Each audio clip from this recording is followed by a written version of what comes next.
ខ្ញុំតបអញ្ញានីសូមគោរពជ្រាបសួរដល់ប្រិយមិត្តនិងទូរទស្សនិកជនទាំងអស់ដែលបានទស្សនាព័ត៌មានថ្ងៃនេះ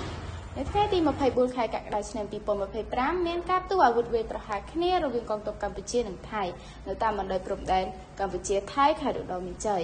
បើតាមអ្នកនាំពាក្យក្រសួងកម្ពុជាលោកស្រីម៉ាលីសុជាតាបានឲ្យដឹងថាកងទ័ពថៃបានបាញ់ប្រហារមកលើកងទ័ពកម្ពុជាមុន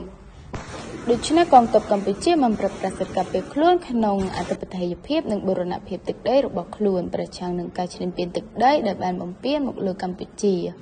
ប្រមុខរាជរដ្ឋាភិបាលកម្ពុជាតែងតែប្រមានភាគីខាងថៃជារឿយៗថា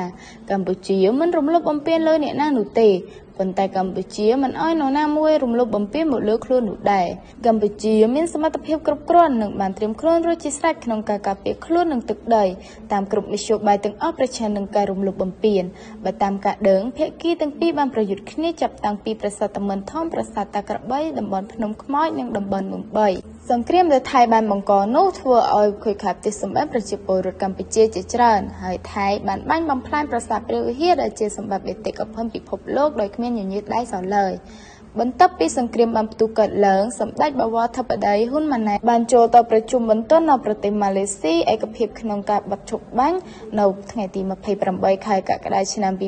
2025ប៉ុន្តែរឿងរ៉ាវដែលយើងនឹកស្មានមិនដល់ភាគីខាងថៃបានចាប់វីរកងទ័ពកម្ពុជានៅក្នុងទឹកដីកម្ពុជាក្រោយបាត់ឈប់បាញ់ចូលជាធរមានភ្លាមៗនៅថ្ងៃទី29ខែកក្កដាឆ្នាំ2025ហើយនៅថ្ងៃទី1ខែសីហាឆ្នាំ2025ភាគីថៃបានប្រគល់វីរកងទ័ពកម្ពុជាចំនួន2រូបប៉ុណ្ណោះក្នុងចំណោម20នាក់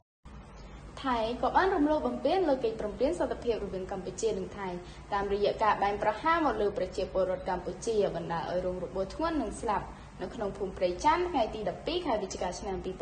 2025សង្គ្រាមមិនមែនជាដំណោះស្រាយនោះទេការចរចានៅសន្តិភាពទៅជាដំណោះស្រាយពិតប្រាកដព័ត៌មានថ្ងៃនេះមានតែប៉ុណ្នេះសូមអរគុណនិងគោរពលា